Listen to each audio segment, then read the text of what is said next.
पुनः आप सभी का हार्दिक स्वागत है मेरे YouTube चैनल पर। ये 10 फिल्में आपको ज़रूर देखना चाहिए, सभी स्टूडेंट को देखना चाहिए जो आज मैं इस वीडियो में बताने वाला हूँ। अगर मेरे चैनल पर आप पहले से हैं तो बहुत बहुत धन्यवाद। अगर चैनल पर नए हैं तो चैनल को लाइक करें, सब्सक्राइब करें और अच्छा लगने पर अपने दोस्तों को ज़रूर भेजें। जी हाँ, 10 फिल्में का जिक्र करूँगा इस वीडियो में मैं, वो ज़रूर आप एक बार देखें।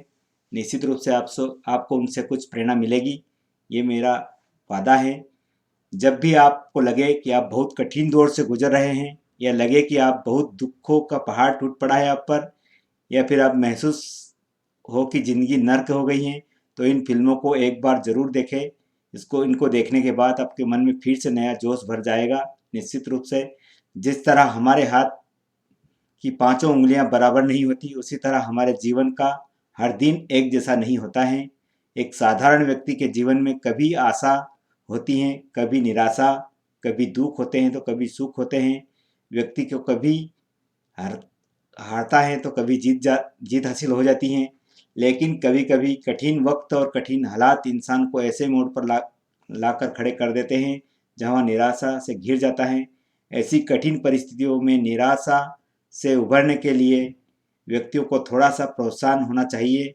कुछ प्रेरक शब्द और बातें उन निराशाओं में डूबे व्यक्ति के लिए जादू की तरह काम करती हैं। इस बात को ध्यान में रखते हुए मैंने इस वीडियो को विद्यार्थियों के लिए कुछ मोटिवेशनल फिल्म के बारे में यहाँ बताना जा रहा हूँ। जब भी आपको लगे कि आप बहुत कठिन दौर से गुजर रहे हैं, या लगे कि आप दुखों का पहाड़ टूट पड़ा है, या फिर आप महसूस करें कि ज़िंदगी नर्क हो गई है, तो इन फिल्मों को एक बार ज़रूर देखें। इनको देखने के बाद आपके मन में फिर से नया जोश भर जाएगा। तो आइए देखते हैं कौन सी हैं वो 10 फिल्म जो आपको मोटिवेट करेगी। तो सबसे पहले मैं बता दूं आपको कि द पैराशूट ऑफ हैप्पीनेस, ये फिल्म एक अमेरिकी जीवनी नाटक फिल्म की हैं जो क्रस गार्डनर के जीवन पर आधारित है। इस फिल्म में एक भटकते हुए बेघर सेल्समैन से एक शेयर दलाल बनने की कहानी दर्शाई गई है। इस फिल्म में क्रिस नाम का व्यक्ति, जो एक बच्चे का पिता भी हैं, अपनी सारी जमा पूंजी स्कैनर नाम से मशीन खरीदने के लगा देता है, जिससे वह बेच नहीं पाता। वह आर्थिक रूप से टूट जाता है और सभी सखी पत्नी उसे छोड़कर चली जाती हैं, बेघर हो जाता है। जिसके बाद वह उसका बेटा बार्ट स्टेशन को एक बाथरूम में सोने के लिए मजबूर हो जाता है। वह चर्च में भी शरण लेता है, जो मुख्य रूप से एकल माताओं और उनके पिताओं के बेघर आसरा था। चर्च में जगह बहुत कम थी, पर मांग ज़्यादा, इसलिए उसे दौड़कर इंटर्नशिप शेयर दलाल बनने के लिए आना पड़ा। उसकी हालत इतनी खराब हो गई थी कि वे टैक्सी का किराया भी नहीं चुका पाते थे। इन कठिन परिस्थितियों में भी कभी उसने हिम्मत नहीं हारी और खुद के साथ साथ अपने बेटे को भी संभाला। उसने अपने सहकर कार्यकर्ताओं पर भी अपनी खबर पर परिस्थितियों को जाहिर नहीं होने दिया। चूंकि वह शेर दलाल बनने के लिए इंटर्नशिप कर रहा था, तो उसके लिए हर हाल में अच्छा दिखना भी जरूरी था। उसने हर हाल में संघर्ष करके अपना बेस्ट दिया और नौकरी की दौड़ में 19 प्रतियोगी को पीछे करके जीत हासिल की। तो ये कहानी हमें बहुत कुछ सिखाती है, ये पिक्चर हमें। अब आइए देखते हैं एक 3 इडियट पिक्चर। ये सभी ने आपने देखा होगा। यह अंग्रेजी उपन्यासकार चेतन भगत के प्रसिद्ध अंग्रेजी उपन्यास 5.1 पर आधारित है। यह फिल्में काबिल बनने के बजाय कामयाब बनने पर जोर देती हैं। इस फिल्म में यह भी दर्शाया गया है कि कैसे अभिभावक के दबाव में आकर कुछ बच्चे इंजीनियरिंग एडिशन ले लेते हैं, जिसके बाद उन्हें हमेशा संघर्ष करना पड़ता है। फिल्म में यह भी दर्शाती है कि स्कूल के विद्यार्थियों को क्या क्या संघर्ष झेलने पड़ते हैं। यह फिल्म मनोरंजन के साथ साथ जीवन के कुछ महत्वपूर्ण बात सिखाती हैं और मोटिवेशन भी करती हैं। और ये अगली तीसरी फिल्म है भाग मिल्खा। यह भाग मशहूर धावक मिल्खा सिंह के जीवन पर बनी है। इस फिल्म में दिखाया गया है कि कैसे अपने लक्ष्य को पाने के लिए मिल्खा सिंह रात दिन एक कर मेहनत करता है।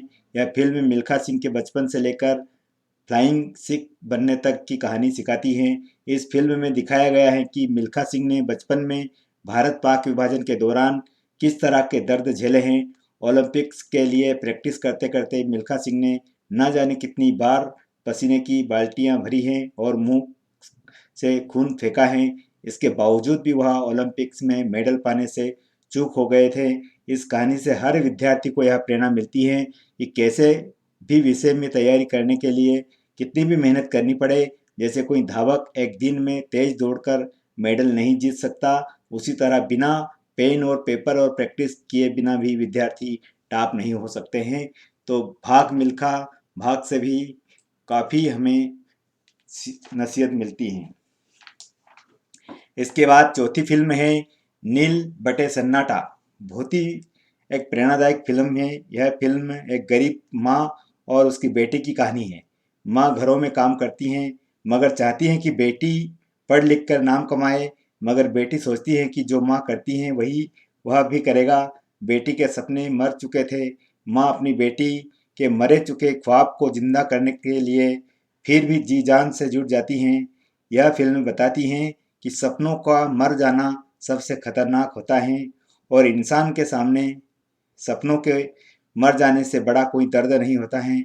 यह फिल्म लड़कियों की शिक्षा और माँ बेटी के संबंधों को लेकर बहुत ही प्रेरणा देने वाली पिक्चर है। जरूर इसे आपको देखना चाहिए। पांचवी पिक्चर द रेवेनेंट। इसमें द रेवेनेंट कठोर परिस्थितियों में भी जीवित रहने के संघर्ष की कहानी है। जो माइकल पंके द रेवेनेंट नाम की नॉवेल पर आधारित फिल्म है। यह कहानी ऐसे व्यक्ति की है जिसके घर को आग लगा दी जाती है, बेटे को मार दिया जाता है और जिसको लोग बर्फीले प्रदेश में अकेले मरने के लिए छोड़कर चले जाते हैं। घने जंगल और बर्फीले तूफान में उसे काफ़ी कठिनाइयाँ झेलनी पड़ती हैं, लेकिन वह व्यक्ति आखिर सांस तक जीने की कोशिश करता है और उसके बाद अपने बेटे की काबिलियतों के बदले बदले में भी हैं। यह फिल्म हमें संघर्ष करना सिखाती हैं और यह सिखाती हैं कि हालात चाहे कितने भी बुरे क्यों ना हो, हमें कभी उम्मीद नहीं छोड़ना चाहिए। तो ये द रेवेनेंट पिक्चर भी हमें काफ़ी सीख देगी। आपने इस पिक्चर को भी देखा होगा, इस्लाम डार्क मिलेनियर। यह फिल्म पृष्ठभूमि ज़्यादातर मुंबई के झोपड़पट्टी में रहने वाले लोगों पर आधारित है। यह फिल्म दो भाइयों के दर्द इर्द गिर्द घूमती हैं जो बचपन में दंगों के दौरान अनाथ और बेघर हो जाते हैं। दोनों ने तरह तरह के बुरे लोगों और अनगिनत तरह के मुश्किलों का सामना किया है। दोनों भाइयों में से एक भाई ने गलत रास्ता चुना और दूसरे ने मेहनत का सही रास्ता चुना।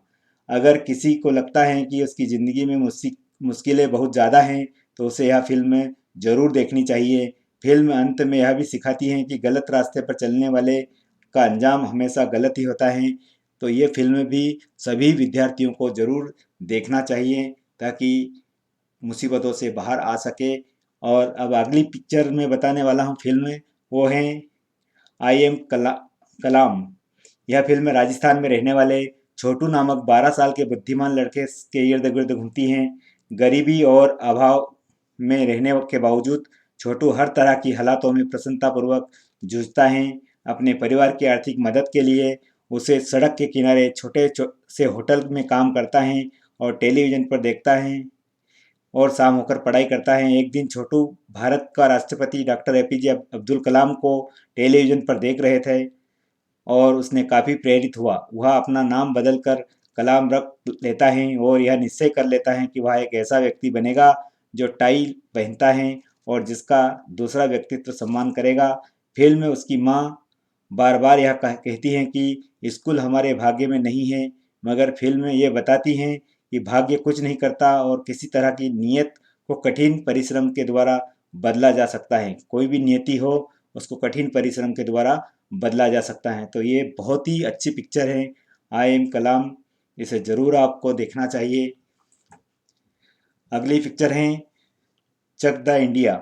ये तो देखी हुई पिक्चर होगी आपकी। चक द इंडिया कबीर खान नाम के व्यक्ति की कहानी है जो भारतीय हॉकी टीम में श्रेष्ठ सेंटर फॉरवर्ड खिलाड़ी रह चुका है। पाकिस्तान के विरुद्ध एक फाइनल मैच में वह अंतिम क्षणों में पेनल्टी स्ट्रोक के जरिए गोल बनाने में चूक गया और उसे आलोचनाओं का सामना करना पड़ा। मुस्लिम होने के कारण उसकी देशभक्ति पर भी प्रश्न चिन्ह लगा। 7 वर्ष बाद वह महिला हॉकी टीम का प्रशिक्षक बना और इस टीम को विश्व चैंपियन बनकर वह अपने ऊपर लगे हुए दाग को धोना चाहता था। यह काम आसान नहीं था। महिला हॉकी टीम उस समय सिर्फ नाम के लिए खेलती थी और कबीर खान को बहुत ही ज़्यादा संघर्ष करना पड़ा। कबीर ने टीम को बहुत ही मेहनत कराया और फिर टीम को एकजुटता करके विश्व चैंपियन बनाया। यह फिल्म किसी भी काम को प्रैक्टिस का महत्व सिखाती हैं और उसके साथ साथ टीम वर्क के इम्पोर्टेंस के बारे में भी बताती हैं कि टीम वर्क क्या होता है। तो चक दे इंडिया पिक्चर हमें बहुत कुछ सिखाती है। इसके बाद आता है गुड विल हंटिंग। तो इस फिल्म में विल हंटिंग का नाम का व्यक्ति मैसेच्यूसेट्स इंस्टीट्यूट ऑफ टेक्नोलॉजी, दुनिया की सबसे नामी यूनिवर्सिटी का एक चौकीदार हैं और जो एक बहुत ही तेज बुद्धि और गणित के प्रति गहरा लगाव रखने वाला व्यक्ति हैं। वह एक दुर्व्यवहारग्रस्त बच्चा भी हैं, जिसकी वजह से वह पेशेवर और भावनात्मक रूप से सहज नहीं रह पाता है।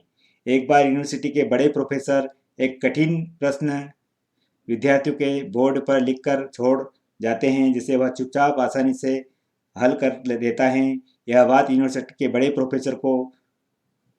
प्रोफेसर को बहुत बाद में पता चला कि जिसके बाद वह उसकी मदद करता है। यह फिल्म हमें सिखाती है कि हमें खुद पर विश्वास करना चाहिए और पुरानी बातों अथवा दुखों को भूलकर हमें आगे बढ़ना चाहिए। तो बहुत ही एक अच्छी पिक्चर है गुड विल हंटिंग, इसे आपको ज़रूर देखना चाहिए। इसके बाद आता है इकबाल। यह फिल्म गांव में रहने वाले एक गूंगे और बहरे लड़के की कहानी है जो भारतीय क्रिकेट टीम के लिए क्रिकेट खेलने का सपना देखता है और उसके लिए संघर्ष करता है। उसके पास कोई सुविधा नहीं होती है। उसके पिता भी उसके क्रिकेट खेलने का बहुत विरोध करते हैं, लेकिन वह हार नहीं मानता है। वह हर तरह से हालातों का जम से मुकाबला करता है और अंत में अपने सपने को पूरा भी करता है। यह फिल्म छात्रों को सिखाती है कि हालात चाहे जैसे भी हो, हिम्मत नहीं हारना चाहिए। कठिन परिश्रम और दृढ़ निश्चय से सफलता जरूर मिलती है। इकबाल पिक्चर भी हमें बहुत कुछ प्रेरणा देती हैं, इसे भी हमें ज़रूर देखना चाहिए। अब अंत में बता दूं मैं कि ऊपर दी गई हर फिल्म कुछ न कुछ बातें सिखाती हैं। कोई फिल्म मेहनत करना सिखाती हैं तो कोई फिल्म हमें संघर्ष करना सिखाती हैं। जब आपको लगे कि आपके साथ कुछ बुरा हो रहा है या लगे कि हालात ठीक नहीं है, तो इन फिल्मों को ज़रूर देखें। आपके अंदर फिर से नया जोश और जुझारूपन भर जाएगा। अगर आप भी कोई ऐसी फिल्म के बारे में जानते हैं जिससे आपको बहुत मोटिवेशन मिला या आपको निराश से उभरा, तो फेसबुक पर भी हमें कमेंट कर सकते हैं या हमारे यूट्यूब चैनल पर आप ज़रूर कमेंट कर सकते हैं। बहुत बहुत धन्यवाद पूरा वीडियो देखने के लिए। जय हिंद, जय भारत।